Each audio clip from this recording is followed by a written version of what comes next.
வணக்கம் வாங்க. இன்னைக்கு காலையில் பிரேக்ஃபாஸ்ட் பார்த்தீங்கன்னா ரொம்ப மிருதுவான சப்பாத்தி நான் எப்படி செய்வேன்னா, மாவில் உப்பு எண்ணெயெல்லாம் ஊற்றி கொஞ்சமாக எப்பயும் போல் நார்மலாக நல்லா பிசைஞ்சிட்டு, சப்பாத்திக்கு மேலே எண்ணெய் ஊற்றி சுட மாட்டேங்க. இதை மாதிரி ஒரு துணியில் கொஞ்சமாக எண்ணெய் டிப் பண்ணி நெடுக்க நம்ம ப்ரெஸ் பண்ணி விட்டோம்னா சப்பாத்தியும் ரொம்பவே சாஃப்டாக இருக்கும். எண்ணெயும் பார்த்தீங்கன்னா கம்மியாக தான் ஆகும் நமக்கு. அதுக்கு சைட் டிஷ் பார்த்தீங்கன்னா இன்றைக்கி ஒரு சிம்பிளான சட்னி, தேங்காய் சட்னி தான். இந்த தேங்காய் சட்னியில் பச்சையாக 2 பல்லு பூண்டு போட்டு சப்பாத்திக்குன்னு தேங்காய் சட்னி வைக்கும்போது நல்லாயிருக்கும். கூடவே பார்த்தீங்கன்னா நேற்று வச்ச தக்காளி தொக்கும் இருந்துச்சு, அதோடவே விட்டுட்டேன். லஞ்ச் மேலும் பார்த்தீங்கன்னா நல்லா சுட சுட சாதம்.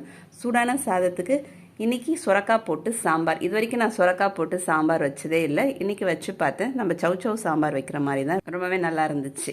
அப்புறம் எனக்கு சைட் டிஷ் பார்த்தீங்கன்னா பீன்ஸ் மல்லாட்டை போட்ட பொரியல். ஏற்கனவே நம்ம சேனலில் போட்டிருக்கோம், ரொம்பவே நல்லா இருக்குங்க.